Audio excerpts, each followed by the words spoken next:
This is A New Angle, a show about cool people doing awesome things in and around Montana. I'm your host, Justin Angle. This show is supported by First Security Bank, Blackfoot Communications, and the University of Montana College of Business. Hey folks, welcome back, and thanks for tuning in. Today I am speaking with Peter Stark, best-selling author of Astoria, Young Washington, and now the newly released Gallop Toward the Sun. Tecumseh and William Henry Harrison's struggle for the destiny of a nation. So if we want to learn from the figures who came before us, we have to reckon with them honestly and appreciate them for what they are. This new book explores a critical period of early U.S. history, overlooked and not well understood. Peter, thanks for coming on the show. Oh, I'm so pleased to be here. So tell us, where did you grow up and what did your parents do?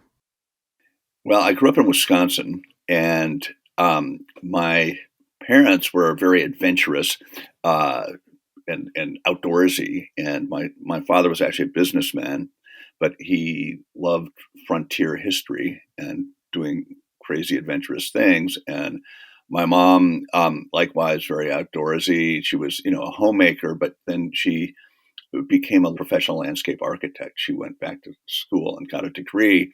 And so between the two of them, it's kind of interesting that when I think about it, I ended up with this sort of informal background in, early frontier studies.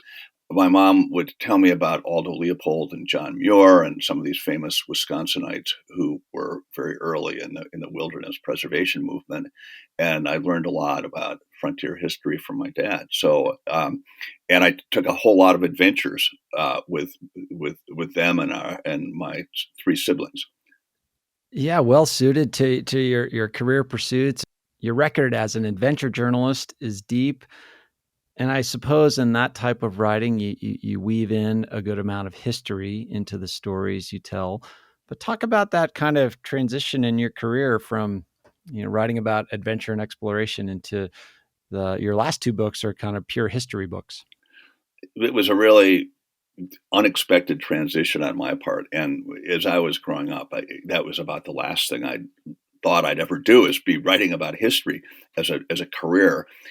I always liked writing. I liked literature. I liked adventure growing up. I ended up going to college at Dartmouth in New England, and then I went to grad school in journalism at the University of Wisconsin. And then I got a master's, and then I wanted to live somewhere really remote.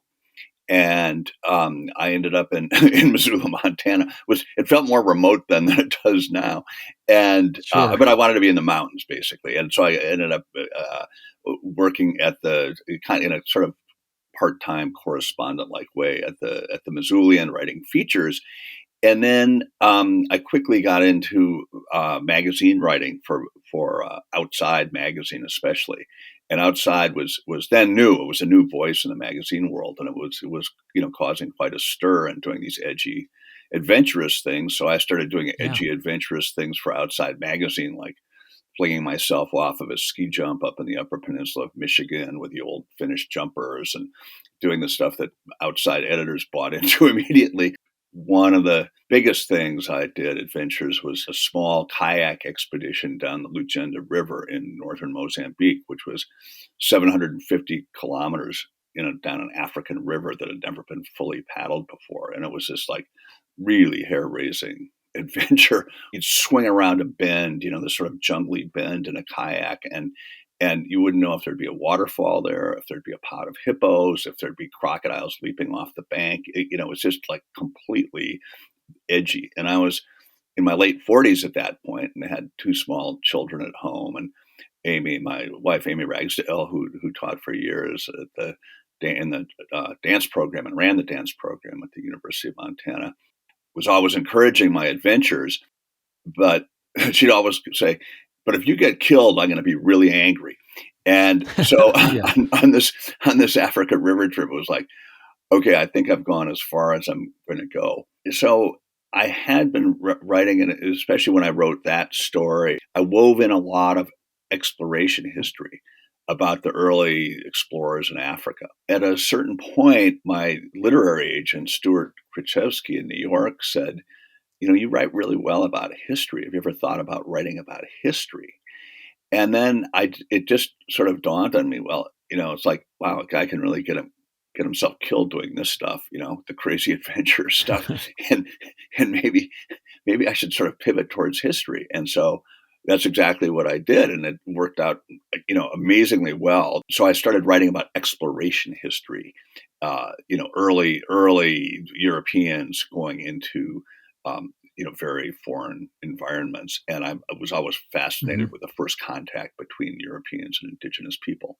So that's how I got launched in this second phase of my writing career. And so with this latest book, Gallop Toward the Sun, you've zeroed in on a particular period of US history that I don't think many folks know too much about. It's often overlooked. I mean, most of how I remember learning history was, Revolutionary War and then fast forward to the Civil War. But a lot of interesting stuff happened in the early 1800s as this country was sort of taking shape and deciding what it was going to be all about. Talk about how you kind of clued into this particular period in our history. What was the hook? There is that very important formative part of American history where the nation had been, created, born, the war won against the British and then the Constitution written. But that was just the beginning. There was a lot of stuff to work out.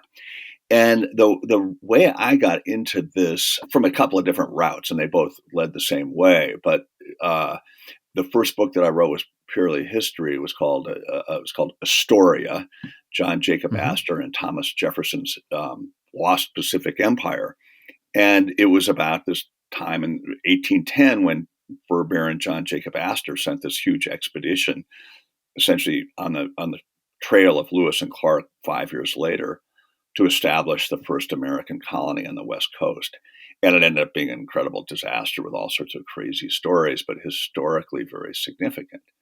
So I got clued into that period, and the War of 1812 played into that Astoria story, the Astor's Empire story. And I knew nothing about the War of 1812 other than what a lot of people know is like the Star Spangled Banner and the Capitol gets burned. And, who knows how it began, who knows how it ended, but those are the things that Right. kind of pop out. So then my next book was about, it's called Young Washington, How Wilderness and War Forged the Founding Father. And it was about George Washington's youth in his 20s when he's this kind of mess of a guy. Amazingly, he later turned out to be a great leader, but he's like a mess of a guy in the wilderness of the Ohio Valley as a young Virginian colonial officer. And he almost dies various ways, including hypothermia. He inadvertently sets off the French and Indian War. And so I wrote about his wilderness adventures and the significance of all of those. And then in the course of doing the Washington research, was spending a lot of time in the Ohio Valley, in the archives there, and actually physically in the Ohio Valley. I started coming across the name Tecumseh, and Right. and I'd always heard the name Tecumseh, but I had no real association with it. As I ran across that name, I said, okay, well, what is it about Tecumseh? And I started looking into his story, and it was just fascinating. And that how he unified these tribes from Lake Superior in the north down to the Gulf of Mexico in the south in the years right around 1800 to try to hold the land as one, so the tribes would unify. So they couldn't essentially be swindled out of it by the white government, white settlers, by the federal agents. What really caught my attention was one, what a powerful role he had, what a powerful, respected leader he was, and two, that he literally went toe to toe with this other character, William Henry Harrison. In American history, he's probably best known as the answer to like a bar trivia game. Yeah, exactly. The 31 days as president. And that sort of raises another interesting question that we'll get to is like why we focus often on the presidencies and not so much on what these folks have done leading up to their presidencies, well, this is essentially the part of William Henry Harrison's life that you focus on in this book. Exactly. That he did way more significant things as a young man in his 20s and 30s than he did later in life. As he was a politician, congressman, senator, shortest lived president, 30 days in office or 1 month. So the way these things tied together was that one, there was that young Washington era, which was actually the French and Indian War era. That was before the Revolution, and then the era of John Jacob Astor's expedition, and it was right after Lewis and Clark, 1810, and that's the just post-Revolution era in the West, not in the East Coast, in the West. And likewise, Tecumseh and William Henry Harrison were literally going toe-to-toe on the front lawn of the governor's mansion out in the territorial wilderness of the Indiana Territory, that exact same time, 1810. And so it was this sort of weird convergence of dates. Here again is this whole body of events, of history, that were really key to the formation of America. And they happened right after the Revolution, and they just don't get much recognition. And yet they were really profoundly influential in what we became as a country. Yeah, and what you're describing at the time, the West, what was referred to as the West during that time, is sort of the eastern side of the Midwest now. Maybe talk for a moment about the state of the tribes during that particular time in history. I mean, they've been living under pressure from colonists, from various European powers trying to take land. What was the setting under which Tecumseh was able to emerge as a leader? The tribes had their own complicated history. I think people don't generally realize how intricate the tribal political world was. There were many, many different tribes, and they had different relationships with each other. When the first British colonial settlers showed up in Jamestown in 1607, in kind of our founding story, that they entered a world that was very complicated in terms of tribal dynamics. And for the first, 150 years, European settlers didn't really move the frontier of settlement very far forward. It's almost a century and a half later when you have the French and Indian War, known as the 7 Years' War in Europe, that when that was settled, France lost that war and gave over all its claims virtually to Britain. And so now Britain is claiming not only the eastern colonies, but the lands all the way west to the Mississippi River. Okay. It's one thing to plant your flag on those lands and say, oh, now these are the British lands. It's another thing when there are hundreds of tribes, thousands and thousands of people, many thousands of villages out there. And, you can say, well, that you belong to us. Well, that's not really the case. When the Revolution happened, some of the tribes did side with the British during the Revolution, a few, not many, not all. And then when the British lost the Revolution, the U.S. said, we want all your lands west to the Mississippi River. And Britain gave those lands to the U.S.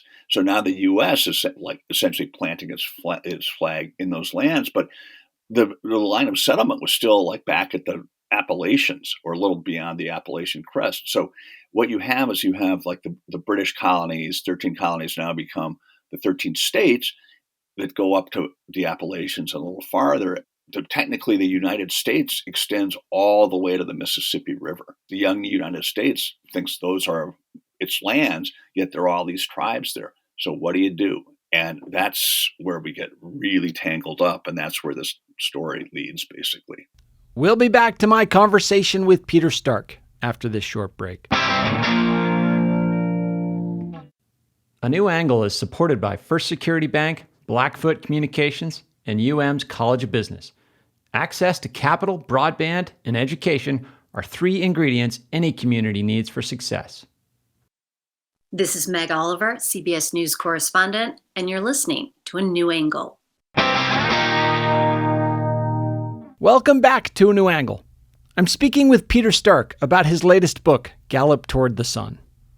And so talk about that first intersection between Harrison and Tecumseh. How did their paths initially cross? So William Henry Harrison was the sixth generation of one of the oldest, most established plantation families in Virginia, the Harrison family. And William Henry was one of three sons. Their dad was Benjamin Harrison V. And Benjamin Harrison V is one of the central founding fathers. And yet, they had this plantation that it was fifth generation. And they, over 5 generations of tobacco farming, they'd really exhausted the soil. Benjamin V told his three sons, this plantation's been supporting our family for 5 generations, but it's not going to work for you guys. You guys each need a career, a profession. William Henry was a sort of, kind of gangly guy, really smart, but he loved the outdoors. So the old man Harrison says, you're going to medical school. So he's the guy who likes the outdoor life and, sort of adventure. And now he's in this lab in Philadelphia, measuring bodily fluids and blood. And William Henry decides, actually, this is not for me. And so he bails out of medical school. The old man dies, meanwhile. Friends from the Revolution says to young William Henry, hey, if you're looking for some action, just go over the mountains. There are a bunch of Indian wars going on over there, over the Appalachian. Yeah. And so that sounds pretty good to William Henry. But he wants to be an officer. And by this time, I think he's just turned 18. And, he's like a plantation guy. He's a gentleman. He doesn't want to be like a soldier. Well, you need to be an officer, you need to be 21 years old. And he's 18. So this is apparently what happened, because I think that's the direct signature. He goes to his father's former roommate from the Continental Congress. His father's former roommate happens to be President George Washington. And so George Washington signs off on this kind of fake commission for young William Henry Harrison. He signs him in as an underage, ensign. And so then William Henry at age 18 goes over the mountains. And at that very moment that he sets foot on land in the getting off a riverboat in the Ohio Valley, there's this incredible rush of people coming out of the woods with all their clothing torn, starving, completely freaked out. They've been running for 100 miles day and night because it was a U.S. force that had been caught in a major Indian ambush way up in northwestern Ohio. Tecumseh was from a very long line of Shawnee leaders and chiefs, and including his mother. There were female chiefs in the Shawnee society. And his father had died in 1774 fighting the first Virginia colonial force that came over the mountains. So there were settlers illegally coming over into the Kentucky country, which is where the Cherokee and Shawnee lived. And the Shawnee, there was a lot of turmoil back and forth. And Tecumseh's father died fighting this force of British colonial Virginia soldiers.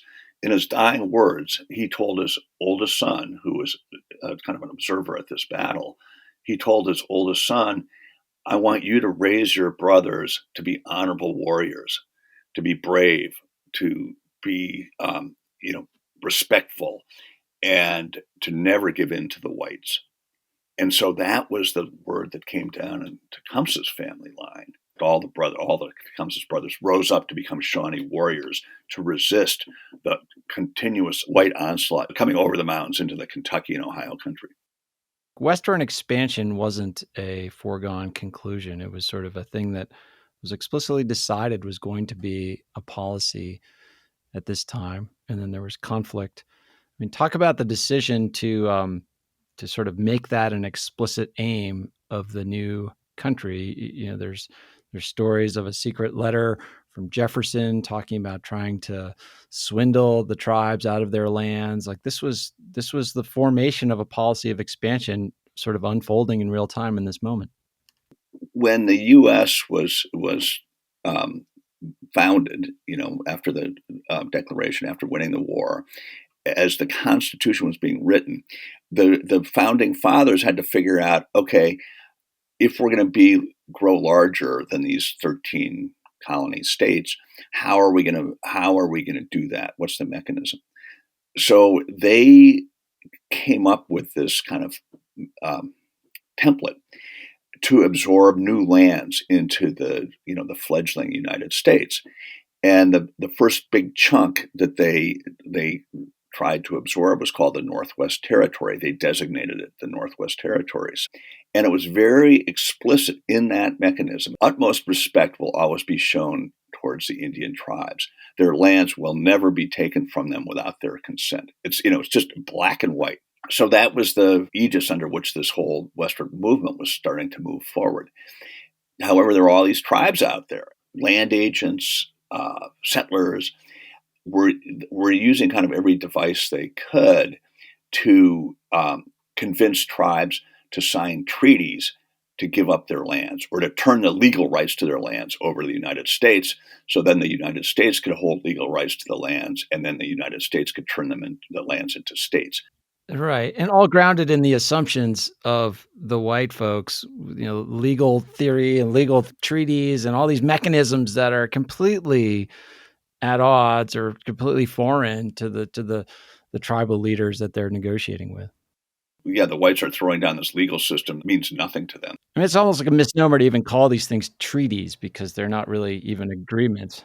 I did a lot of research into the treaties of this time, and it just really kind of makes you disgusted, and it just makes your eyeballs roll. There were a lot of things done, like finding, a sub chief of a band in one place, and then hundreds of miles away, finding a tribe that held lands and having the sub chief who was hundreds of miles away sign a paper giving away that tribe's lands, even though he had almost nothing to do with that tribe and he was hundreds of miles away. There in 1791 and the early 1790s, there was what's called the Northwest Indian Wars. And that's when it kind of came to a head. And when that was finally settled after a lot of battles, 5 years of fighting, the tribes and the federal government agreed to something called the Treaty of Greenville in 1795. And that drew a treaty line that was widely agreed on by tribal chiefs and by the federal government down what's now the middle of Ohio. And the idea was, from now on, all the wars were settled. There was going to be peace. This is 1795. The whites are going to stay on the east side of the line, and the tribes are going to stay on the west side, and there's not going to be any conflict. Well, that lasted for less than 10 years. William Henry Harrison was a territorial governor on the west side of the line, and he started engineering these treaties to break that treaty line, to get land past that treaty line. He had written a letter to President Jefferson saying, there are Indian tribes out here, and whenever white settlers come, it's really hard on the tribes, and there's disease, and there's whiskey, and I leave it to you, Mr. President, whether to do anything about this. But if we don't do anything, they're going to be exterminated, and it's going to leave a very dark stain on the American character. And so William Henry predicted that if nothing was done to prevent these encroachments, it was going to be a terrible thing for the tribes. And Jefferson didn't respond to that letter. That was in 1801. And then in 1803, Jefferson wrote a letter to William Henry Harrison, and he said, "Do not show this to anybody. Hold this close to your breast. We need to get as much land as quickly as possible from the tribes, all the way to the Mississippi River. And here's how we're going to do it. We're going to get the leading chiefs as deeply in debt as possible at the government trading posts. And then they'll have to give up their lands to settle their debts." And so that was one of these pivotal moments when I saw that he did that. I couldn't believe it. And that's how much momentum there was in this Western movement. He wanted to protect the lands out to the Mississippi River. He wanted to make them the U.S. He didn't want France and Napoleon to be nosing around out there. In our remaining time, I'd love to just pull the lens back out in kind of this vein of, You've written a book that zeroes in on a period of American history that has a lot of warts and a lot of notions where the men who articulated a lot of the founding ideas of this country acted in ways that were inconsistent with those ideas. That type of history is nuanced, it's complicated, it's messy, it's honest, but it's also kind of, many think of it as threatening and dangerous. What is your approach to that, to telling those types of stories? You mentioned some of your sort of mixed feelings about Jefferson, but also like, what is it about our country and culture that makes it hard for us to kind of confront these truths? The way I look at it is that we have to understand not only these, heroic acts that our forefathers might have done, the founding fathers, the founding mothers, whomever. There's incredible bravery, on the part of the founding fathers. They hung themselves way out over the line to found this country, this kind of ideological experiment. And on the other hand, they were all self-interested people. They had both this great courageous streak that's very visible, yet there's also, as you really look into this history, there's self-interest runs through it too. And it's, in a way, to understand, to admire the courage, you have to understand the more negative parts of it, the self-interest, and that it's hard to make someone into a hero if they're faultless, if they're flawless, if they're portrayed as flawless, because it's not a true portrayal. It's not a real person. So if we want to learn from the figures who came before us, for their good and their bad, for their great decisions and from their mistakes, we have to reckon with them honestly and appreciate them for what they are. So you need to see both the strengths and the flaws of all these characters in our past. Thomas Jefferson was way at the forefront of that when it came to the treatment of Indian tribes, and we're living with that legacy today, and we're not really going to get past it until we acknowledge it. I mean, it's not a matter of reparations. I think it's a matter of being honest, truthful, and open about our history, and only then can we reconcile ourselves with each other. I think that's well said. And that spirit, that sensibility comes forth in this new book of yours, Gallop Toward the Sun, comes forth in your other books of yours that I've read. Peter, it's been a pleasure just to get snippets of this story. I encourage listeners to go check out the book, Gallop Toward the Sun, Tecumseh and William Henry Harrison's Struggle for the Destiny of a Nation. Congratulations. It's a wonderful work, and I wish you all the best of success with it. Well, thank you so much. I've really enjoyed talking with you.